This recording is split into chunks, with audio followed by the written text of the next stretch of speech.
Ministro, para a gente arrematar nesse bloco aqui as questões do setor portuário e explorar o seu outro chapéu ali de aeroportos no segundo bloco, a gente tem uma lei dos portos que data de 2013, havia um projeto, existe um projeto discutido na Câmara, o Mota gostaria de ter colocado em votação, a gente está chegando perto ali do período de eleições sem ter apreciado esse texto.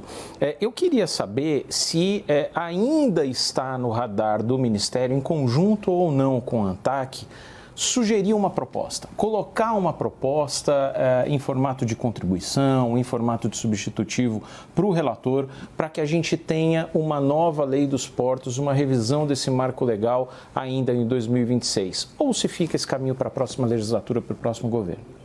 Não, eu acho, Daniel, que essa discussão também está madura, né? O Ministério já deu as suas contribuições, a agência também deu essas contribuições, o debate foi muito intenso com todo o setor portuário.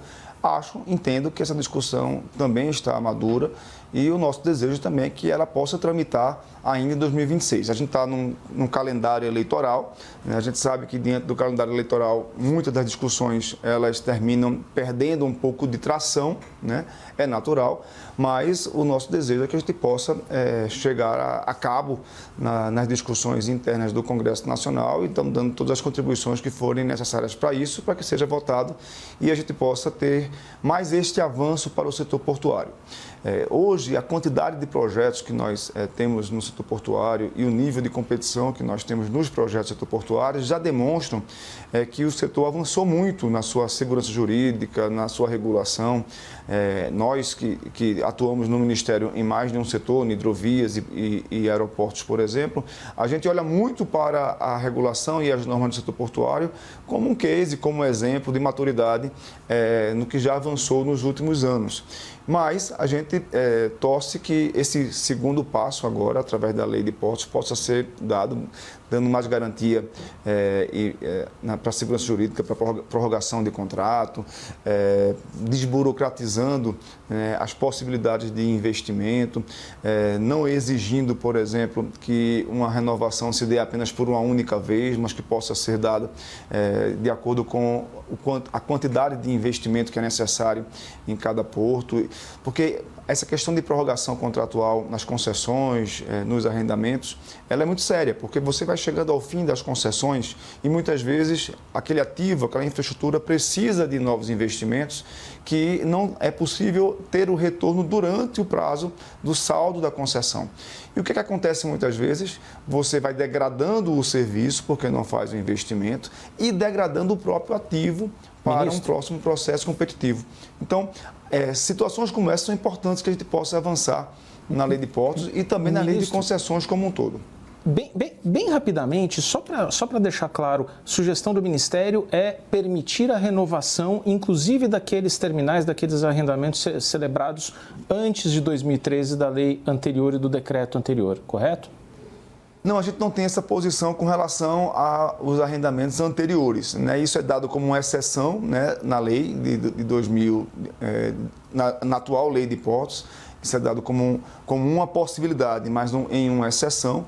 Acho que isso ajuda, né, o setor, né, da segurança jurídica necessária para que a gente possa fazer os investimentos nos portos. Eu acho que esse é um tema que não está ainda em discussão e eu acho que nem é uma demanda do setor, exceto naqueles casos em que a lei já determina como uma exceção. Aí eu vou ter que insistir na pergunta só para a gente entender aqui, porque o Rittner começou a pergunta falando e trazendo aqui para vocês se vocês realmente vão apresentar um substitutivo. Eu sei que o Arthur Maia, que é o relator do projeto dos portos, ainda não apresentou um relatório definitivo. Ele está conversando com os trabalhadores, porque deu alguns problemas em relação a essa articulação, mas já tem mais ou menos um direcionamento, ele tem um relatório que é amplamente conhecido pelo setor. Então, o que eu queria entender é justamente isso. Vocês vão ou não fazer a apresentação de um substitutivo? É isso, eu acho que pensei que eu tinha respondido, mas a gente não vai apresentar um novo projeto substitutivo. A gente já deu as contribuições que nós temos que dar.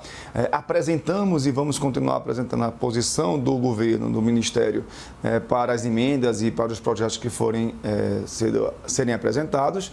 E agora cabe ao Congresso Nacional decidir o caminho a ser tomado e votar o projeto. Então, as contribuições que o Ministério, que o governo tinha para dar para o projeto de lei, a gente já apresentou, e o nosso desejo é que a gente possa avançar também com a aprovação desse projeto ainda em 2026.